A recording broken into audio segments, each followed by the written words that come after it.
wabarakatuh. Good morning guys, my name is Shafira Kamilah and I am from MTSN2 South Jakarta.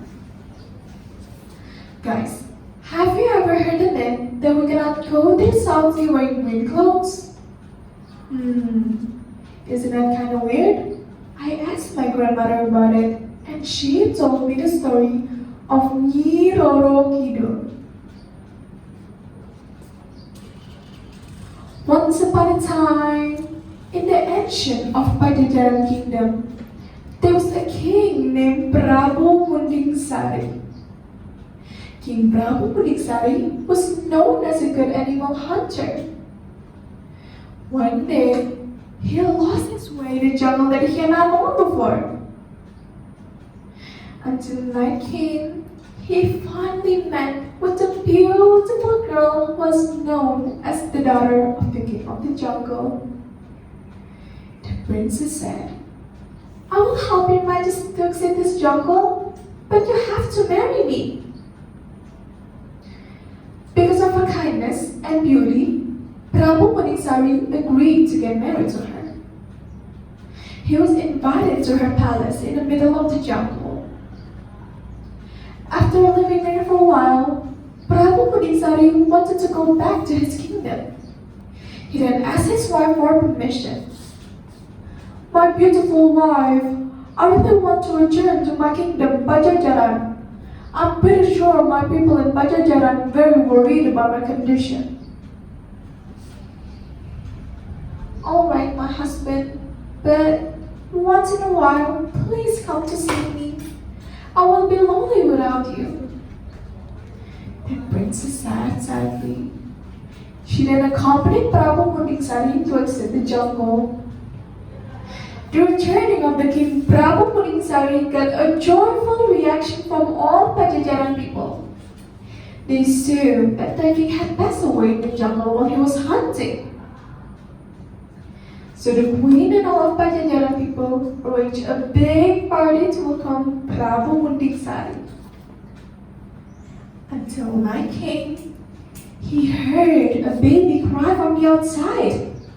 He was really curious.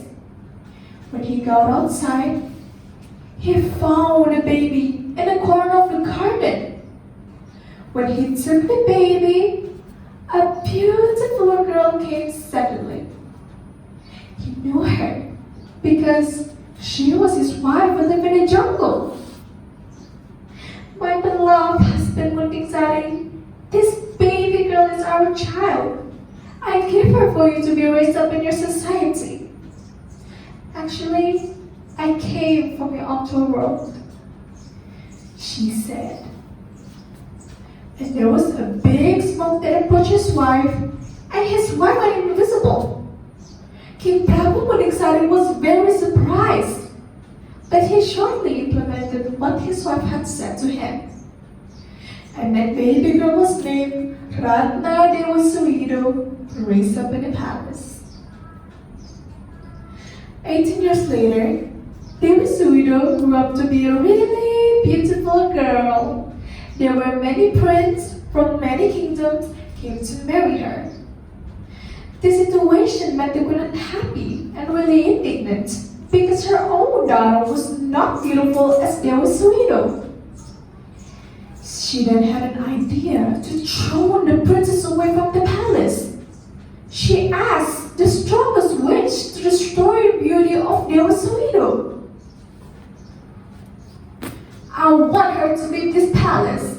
If you succeed in making her leave this palace, I will give you a priceless gift," she said.